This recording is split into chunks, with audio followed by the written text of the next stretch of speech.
मैं राजेश उम्र 22 साल अपनी पत्नी के साथ लखनऊ में रहता हूँ। हमारी शादी को 7 साल हो चुके हैं और हम दोनों एक सुखी जीवन जी रहे हैं।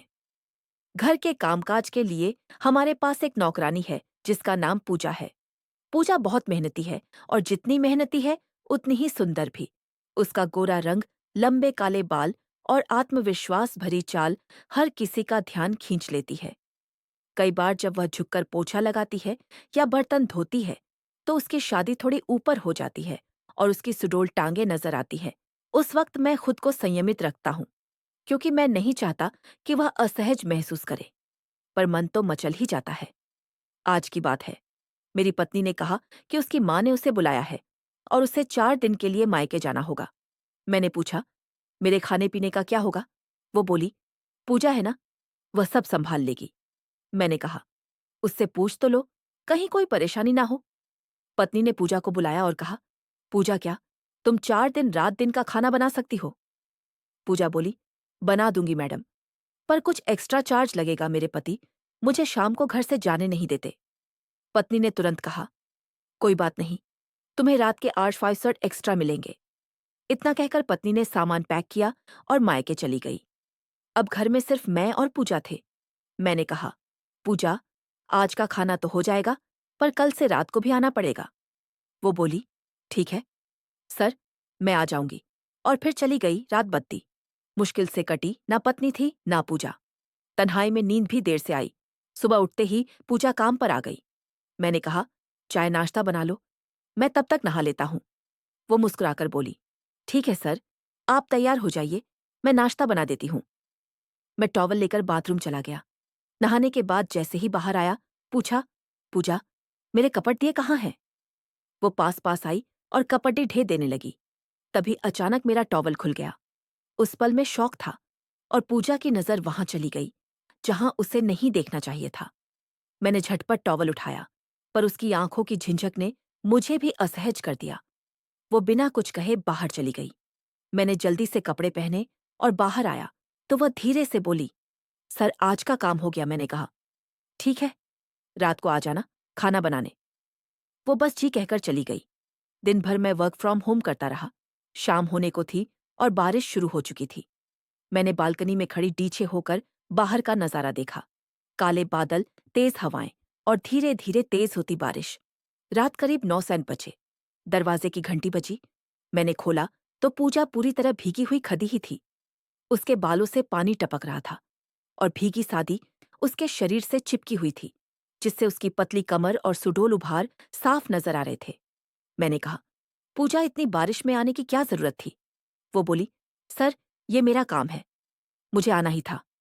मैंने कहा, जाओ कपड़े बदल लो। वो बोली, सर, मेरे पास और कपड़े नहीं हैं। मैंने कहा, मेरी बीवी की अलमारी से कुछ पहन लो। वो हिचकिचाई, सर, मैडम के कपड़े कैसे पहन सकती हूँ? मैंने थोड़ी सख्ती से कहा, मैं कह रहा हूं ना, जाओ, वरना सर्दी लग जाएगी। वो चुपचाप कमरे में चली गई। थोड़ी देर बाद जब वह बाहर आई तो मेरे होश उड़ गए। उसने मेरी बीवी की काली सिल्क की नाइटी पहन रखी थी, जो उसके शरीर पर पूरी तरह फिट नहीं हो रही थी। उसकी पतली गर्दन, नरम कंधे और हल्का सा उभार नाइटी से झांक रहा था। उसकी आंखों में थोड़ी झिझक थी, पर एक अलग चमक भी। मैं उसे देखता रह गया। वो बोली, सर, ऐसे क्या देख रहे हैं? मैं चौंक गया और बोला, कुछ नहीं, तुम खाना बना लो। वो मुस्कुराई और किचन में चली गई। थोड़ी देर बाद उसे खांसी आने लगी। मैंने कहा, पूजा, सर्दी लग गई है तुम्हें? वह बोली, सर, कुछ नहीं, ठीक हो जाएगा। फिर उसने जल्दी से खाना बना दिया। मैंने खाना खाते हुए कहा, खाना बहुत अच्छा बना है पूजा। अगर तुम्हें और पैसे कमाने हैं तो एक रास्ता है। वो बोली, कैसा रास्ता सर? मैंने उसकी आंखों में देखा और कहा, आज की रात तुम्हें मेरा सहारा बनना होगा। वो बोली, मत। मैंने कहा, पूजा, आज की रात सिर्फ हमारी है।